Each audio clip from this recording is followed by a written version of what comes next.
It is Thursday, September 12th, 2024. This is another edition of Baseball Today, presented to you by 5 Hour Energy. That is my man, Trevor Plouffe. I am Chris Rose, producer Dan along for the ride as well. Boy, we got a little shaking in the early going in Southern California on this Thursday. Everybody good? Everyone's good. We were sitting having breakfast, and all of a sudden, the whole house starts shaking. So we did what you're supposed to do. We got underneath a door frame. The kids were a little shaken up, so I had to take them to school. Everything is good. I believe they said 5.1 Malibu, we're pretty close to that. I mean, it shook our house. I always look at the pool afterwards. The pool water was... Yeah, a little bit all over the place. Everybody take a deep breath if you're in Southern California. And if you've never been through an earthquake, don't. I've done it for 25 years, and they still suck.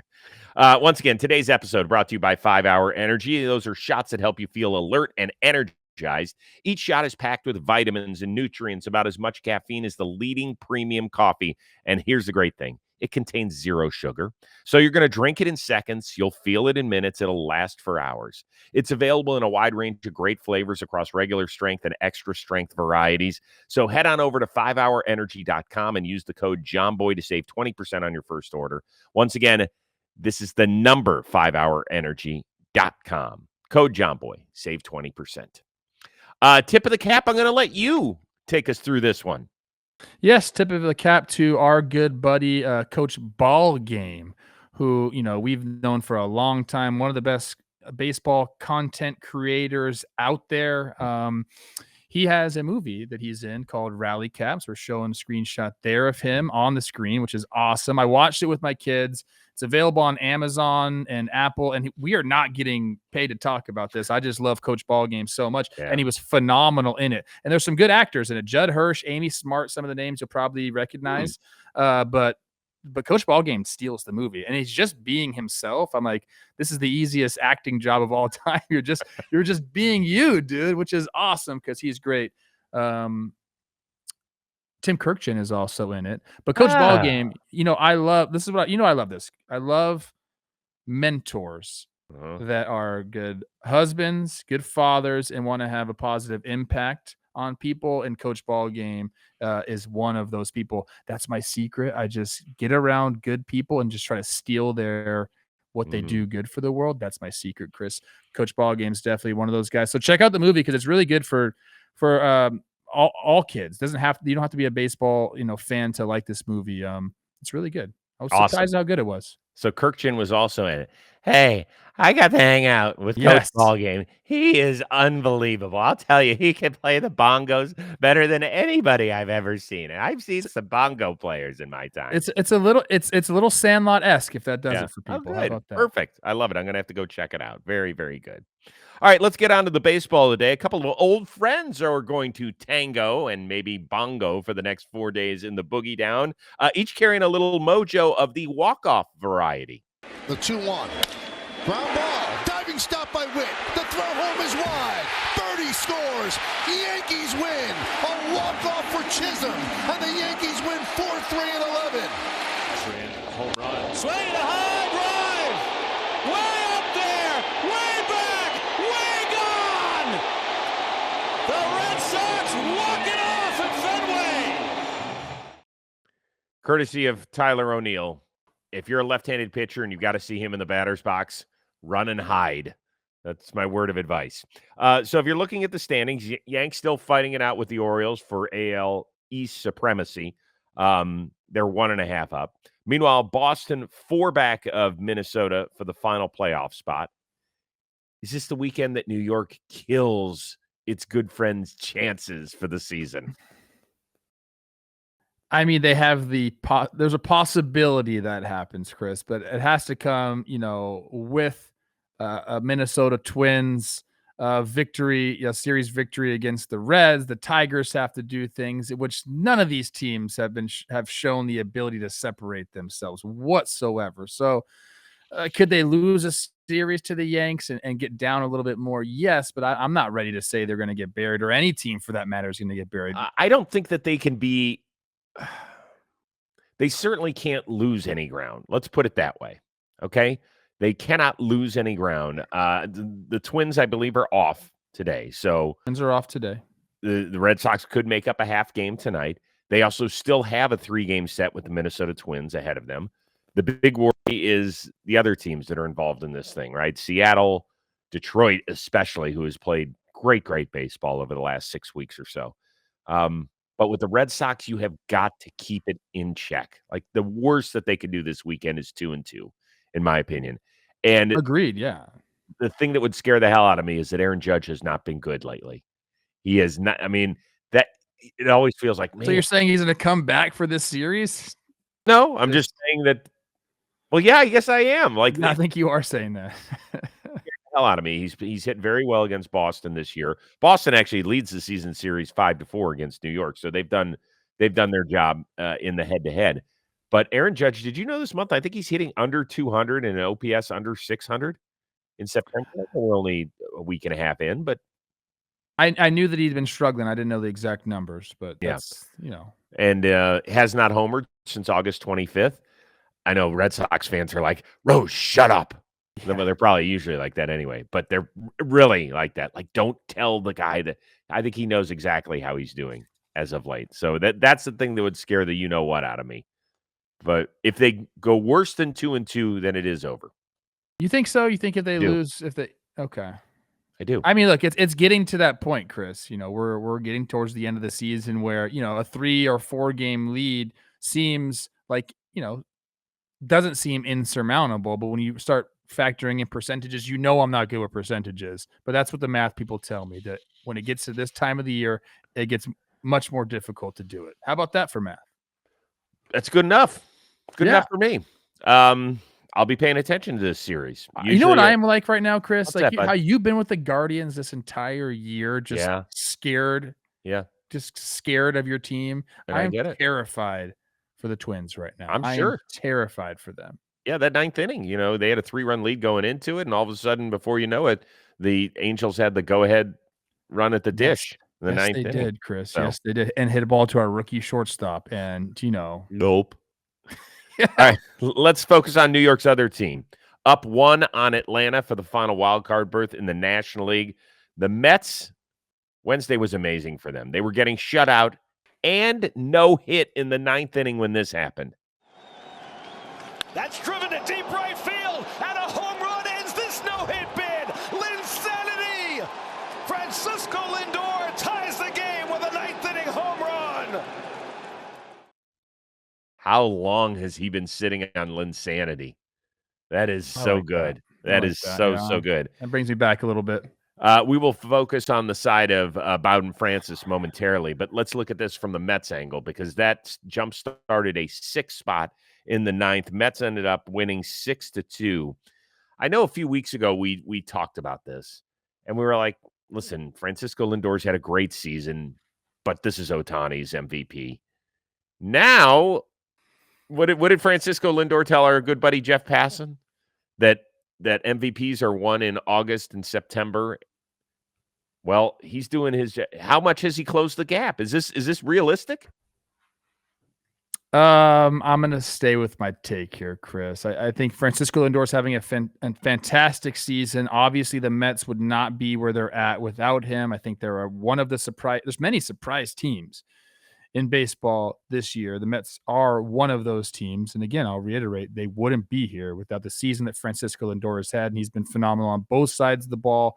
Don't want to take anything away from him, but he's not going to surpass Shohei Ohtani for the NL MVP. He's just not. I mean, Shohei, I believe now is 47 homers, 48 7 homers, 48 steals. He's going to get to 50-50 and he's going to win the MVP. So he's gotten it closer than I thought he would get, or that anyone would get. But I just don't think it's enough right now. Even if we're looking at, I always have Baseball Reference up, so I have B-War right in front of me. Shohei, even as a DH, 7.4, and Lindor 6.4, so a full run ahead. I don't know, man. I get how people can make the argument for Lindor. In fact, I probably have given this argument before, where I feel like an everyday player needs to, be catapulted ahead of a DH or a starting pitcher. I'm sure I've said that before, but I think Ohtani's just done a little bit too much, the 50-50 thing is hard to ignore. That's just it for me. I hold 30-30 at such a high level. I hold 40-40 at an impossibly high level, and 50-50 has never been done before. And it's because of that, I just think Ohtani's going to do it. Yeah, he's actually 47 homers, 48 steals now. So he's very close. But does that make it seem like we're a bunch of trained dogs? That because these numbers No. I mean, shouldn't we be able, though, to figure it out, like, on our own? That numbers don't tell us exactly because they reached something that buzzers and sirens go off and, well, hey, well, that's it. That means he's got I mean, wouldn't you vote for him the MVP if he didn't get another steal and another home run this year? Would Yeah, you vote because for him? he's already done something that's never been done before. I mean, I think it was 43-43 is the highest that anyone's ever gone. He's surpassed that. 50-50 is just a beautiful round number, and it sounds great. It starts a whole new category. But he's already had a season that no one's ever had before, Chris. So, no, I wouldn't have to see another one to do it. I'm just saying he's going to plant that 50-50 flag, and it's a great story. Okay. Yeah, listen, if I had a vote, I would vote Ohtani 1 and Lindor 2, and I didn't even know until the other day that Matt Chapman's WAR was as high as it was, but it is. 6-7. Yeah, I mean, it's better than Lindor, correct? Yes. Okay. It's 0.3. Yeah. Listen, Francisco Lindor, and we've mentioned this, he balls every day. He's a great defender. He's pop from both sides of the dish. He can run. Yeah, what do you got? I do want to say that there's two different types of WAR that people use, and teams have their own independent WAR. So F4 Lindor is ahead of Ohtani, 7-4 to Ohtani's 7-0. Right now, the leaders of F4 are Aaron Judge and Bobby Witt, and then Juan Soto. 9-6, 9-6 for Bobby Witt and Aaron Judge. How about that? Holy Interesting. Nikes. Yeah, so you can spin those numbers any way you want. I think there is part of it also that I'm a human being, and I am amazed every time Shohei Ohtani gets to the plate. And I just, our Logan Webb episode is out, and this is an arch rival of his, right? This is a guy that the Giants are supposed to hate, and he's like, I am so thankful that I am competing against him. Like, so thankful. He also gives us a bunch of other great little tidbits about his time with Ohtani at the All-Star game. An interaction they had recently where Webb came up with a cutter and never had it, and Shohei came up to him and was like, when did you start throwing a cutter? Like, it was great baseball nerdy insight. Really fun. But, yeah, it just gets us back to the fact that he is unlike anything we've ever seen before. And he's doing this all in a year where he's just supposed to be rehabbing from major arm surgery. Like, think about that for a second. It's different, Chris, and again, I want to give Lindor his flowers, and how he's been incredible this season, absolutely incredible. Mets fans, you're lucky to have that guy, Chris Rose. Firsthand how lucky they are to have him. I just think that Shohei is going to win the MVP in the National League for the foreseeable future. It's just how it's going to be, people. Yeah. I don't know what else to say. Yeah. I hear you. All right, more of the show is coming your way. But first, are you a little bit like me? You can't find the perfect thing to wear. Like, some clothes are tight, they're uncomfortable, they're never your size. You have a tough time putting pieces together, mixing and matching. It's all over the place. Men's closets, they're due for a radical reinvention, and Rhone has stepped up to the challenge. Rhone's commuter collection, the most comfortable, breathable, truly versatile set of products known to man, and here's why. They have products for just about every occasion. So we're talking about the world's most comfortable pants, dress shirts, quarter zips, polos, blazers, much more. They look great as individual pieces, and they work seamlessly together. Rhone's signature 4-way stretch fabric. It is breathable, flexible, works everywhere from your commute to work to the 19th hole. It is time for unparalleled confidence without hassle. Rhone's commuter collection features wrinkle release technology. It's 100% machine washable. Looking good has become so easy. It's also treated with Gold Fusion anti-odor technology for more wears and washes between washes. You'll be fresh and clean all day long. It's that simple. Whether you're somebody that's my age or you're just getting going in the working world, wherever you need it, and you need clothing that can last you the entire day through, just put it in your wardrobe and get going. The Commuter Collection can get you through any workday, straight into whatever comes next. So all you have to do is head on over to roan.com/today. Use that promo code today. You're going to save 20% off your order. That is 20% off your entire order when you head to Roan. RHONE.com/today. Use that code today. It is time to find your corner office comfort. All right, so we'll continue on. We just talked a lot about that Francisco Lindor home run. What about from the other side of things? Because the Mets ruined what was seemingly another perfect day for Toronto right-hander Bowden Francis. The second time in the last 4 starts, he took a no-hitter in the 9th, only to have it interrupted by a solo home run. Taylor Ward of the Angels got him a little while ago. So he loses another no-hitter. Yeah. You okay, buddy? I don't know. I didn't feel that one coming. I felt like, I thought it was going to maybe a pop-up or something, but with that many pitches, I just felt like I had to kind of empty the tank with heaters and kind of let them put the ball in play like I was doing all day. Why are you staring at him like that?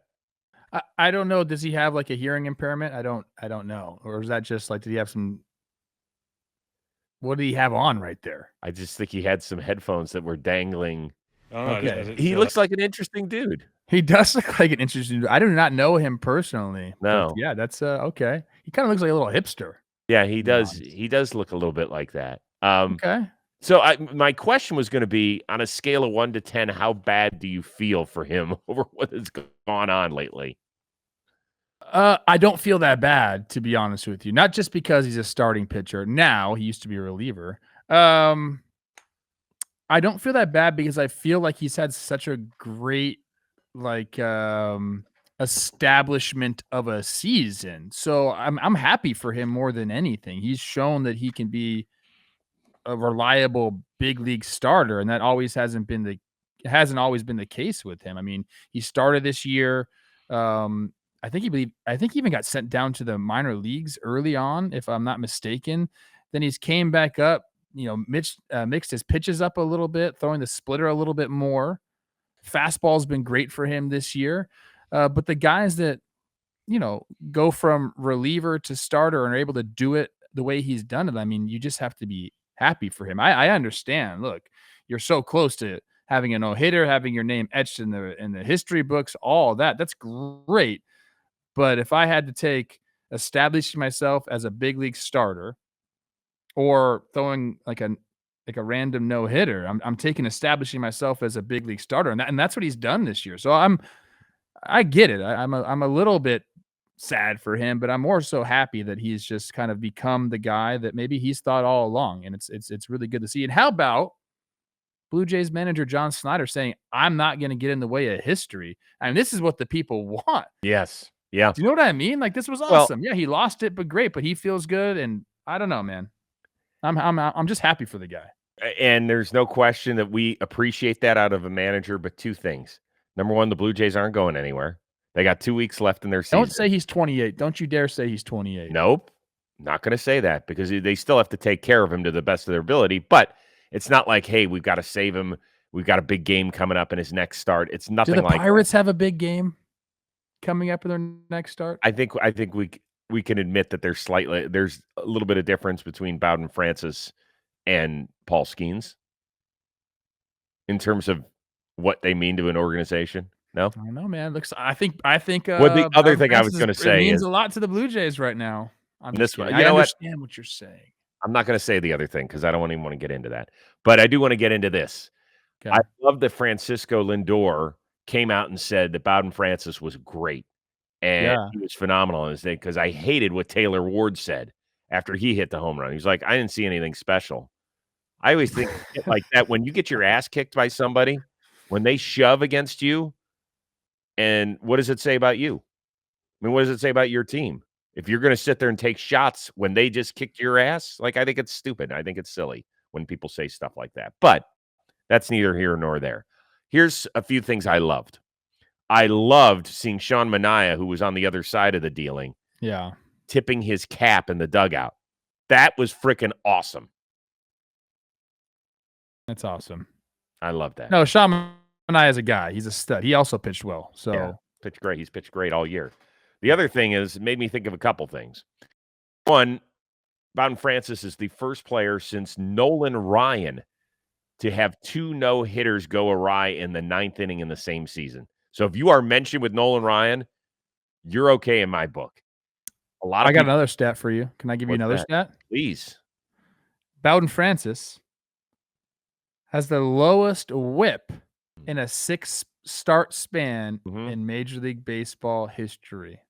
Pretty good. 0.4 above Jacob deGrom and Grover Alexander. Oh, nice. Very good. So I'm telling you, man, if you asked, is it Bowden or Bowden? It's Bowden, and here's why. I thought it was Bowden too, and then I was doing a little research last night. He is named after the legendary Florida State head football coach, Bobby Bowden. And I was like, wait, if he's named after it, why is his name Bowden then? His name is actually... So this guy is a character. Okay. His name, he was going to go to Florida State, so his name is Robert Bowden Francis. Bobby, dadgummit? Yeah. Even I know who that is. If you were to ask him, hey, Bowden, would you rather have a no-no and then just fade into mediocrity, or establish yourself as one of the better pitchers in the big leagues and give up 2 solo homers to end 2 no-hitters? He would pick the latter. You know what he would do? He would say, I'd like both, please. Yeah, give me both, because he's a starting pitcher and they're greedy. So I just talked about the Nolan Ryan stat. If you're a Blue Jays fan or just a baseball lover, you're probably more inclined to compare him to great Blue Jays pitcher. I always thought he was borderline Hall of Fame material, Dave Stieb, who in consecutive starts, took no-hitters into the 9th inning. How about this one in Cleveland? Look at this. Julio Franco with the bouncer. That was going to be the last out of the game, and it hit the lip in old Cleveland Municipal Stadium. Isn't that crazy? That's brutal. Isn't that crazy? He looks like a badass. Oh, dude, he was so good. He was so good. He would give you so many innings in the 80s and just he would pitch his ass off. And very, very good pitcher. Ended up getting a no-hitter against Cleveland eventually. He also lost a perfect game. And Bobby Kelly for the Yankees, got a hanging breaking ball in 2-0. Anyway. All right, let's move on. Just like the Rangers are doing. They're looking ahead to 2025. Rough year for the champs on a lot of levels. However, next 3 nights in Seattle could be kind of interesting. The Major League debut of Kumar Rocker tonight. Jacob deGrom will make his season debut on Friday. And then Max Scherzer goes on Saturday. Is this the most interested you have been all season in watching a rotation work? No. No, it's not, dude. Are you interested at all? Yes, of course I'm excited. That's not the most interested I've been. That probably goes to, I mean, it's actually a strange question to ask me. I think it's probably got to be like a Skeens thing, right? It's got to be something like that, like Skeens, Jared Jones working back to back. I don't know. Yeah, maybe, sure. Look, I would be crazy interested if the Rangers were involved in the playoff scenario whatsoever. Then, yes, this is kind of what we were dreaming of. Like, I don't know, say around end of June, early July. Hey, the Rangers could get back into it. They got these guys coming back. They just got to tread water. They didn't tread water. It's over. I mean, I'll say this. I'm definitely interested to see Kumar Rocker because of the history. And, we saw so many clips of this guy coming out of Vanderbilt, and he's dominated since he's been in affiliated ball. I know he had to have TJs come back. He's been great. I'm excited. I'm always excited to see how guys that dominate in the minor leagues come up and how they do in the big leagues, because this is all that really matters. Jacob deGrom, it's always a pleasure to see him pitch, so I can't wait to see how he looks. Scherzer, look, I mean, I've seen you pitch so much, bro. Like this, you're not really exciting me that much anymore. Like I still think you're obviously a Hall of Famer, first ballot. You owned me. I get it. So I'm kind of sick of seeing you, for being honest here. But I don't know. Is it the most excited that you've been? Well, I would say that tonight and tomorrow I will be checking in on those two. Not that I don't care about Scherzer, but I think Kumar is probably the most interesting, just because we've never seen it before. Yes, I would put him 1 and 1A tonight and tomorrow. So with Kumar, he really got on our radar with that 19 strikeout game against Duke in the Super Regional when he was a freshman. 19 strikeouts in a game. We were like, oh my God, when can this kid get drafted? And then he gets drafted, and then he ends up with there's an arm injury, and the Mets are like, well, we're not going to sign you. And then he goes back in the draft. He ended up getting taken, I think, 3rd overall by the Rangers. Yeah. And he and Jack Leiter are reunited. Like, so all of this, if Jack Leiter can get it going, like it could be a great story. And I'm just curious to see how he is. His numbers, as you said, have been awesome. He's got an 11-to-1 strikeout to walk ratio. So I want to see how that translates. That does it for me. Let's see how that translates at the big league level where guys are really understand the strike zone. Jacob deGrom, since 2019, you want to give a guess how many innings he's thrown? Ooh, since 2019? Gosh, I want to say it's under 100. No, it's not that bad. 131. No, it's double that. I don't know. It's 254. You just, don't ask me a question like that and then put some 200 number out there. Well, but he did pitch some at least. I know. I was going back and I was like, okay, 2020 was a year that I've totally blanked out of my mind. I don't know. All right. I guess my point is that I do get excited because it just hasn't happened enough. And he is so dominant. Like I sit and shake my head. It's almost like it's the first time it's like baseball Groundhog's Day for me. So every time I just was talking about Jacob deGrom with Randy Wolf, left-hander from El Camino, lives in my neighborhood now. We were down at the youth clinic in San Diego doing some charity work. Our bad. Nice. And he was saying that, like, I think at the tail end of his career, he might have been, I'm assuming he was with the Mets organization in AAA. And when you were in the bushes, you got the chart, or at least you used to have the chart. So the starting pitcher will go into the stands and kind of like sit amongst the scouts, like behind the plate. And he said it was Noah Syndergaard and Jacob deGrom. Scouts were just absolutely gushing all over Noah Syndergaard and talking about him. He's like, have you guys not watched Jacob deGrom throw? Like this guy is the guy. He said he couldn't believe it. And obviously, they both have had their successes, but deGrom's been, when healthy, one of the best pitchers in all of baseball. Yep. Yeah, it's going to be awesome. So watch tonight and tomorrow at the very least. And I'm sure we'll have something on tomorrow's show for Kumar Rocker. Good luck to him. Finally, listen, we know that yesterday was September 11th. We didn't make a huge deal about it. I wanted to wait until today just to see how the baseball world was going to do it. And they did it right. It's obviously an extremely difficult day for this entire country. There are also some amazingly emotional stories that get told, some that you have heard before and some that you may not know. In the baseball world, there was a young man named Michael Camarada who became a firefighter and actually ended up being the youngest firefighter to lose his life at Ground Zero on September 11th, 2001. There's a baseball tie-in here. He was the starting right fielder for the Staten Island team in the 1991 Little League World Series. So that's a squad that made it all the way to Williamsport. There is a remarkable story that you should go find it. Just type his name in and the number 11, because it is the only number.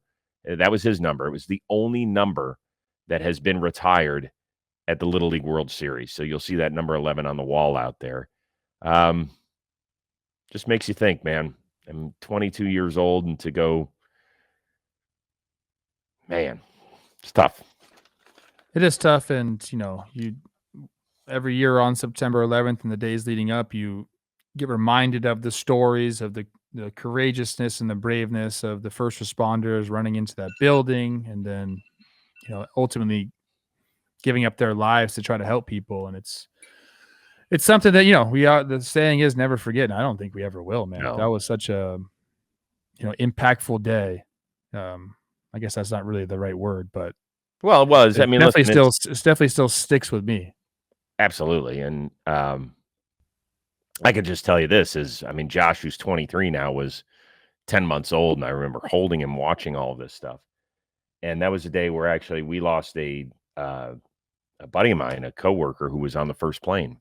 He was one of our camera operators on the Best Damn Sports Show, period. A young man named Tommy Pecorelli, who was right around my age. His wife was pregnant. And I think about him all the time, not just on September 11th. And I still keep in touch with his widow, and I have actually still had contact with his son over the years. I can tell you this. They ended up moving to Michigan, he and his mom.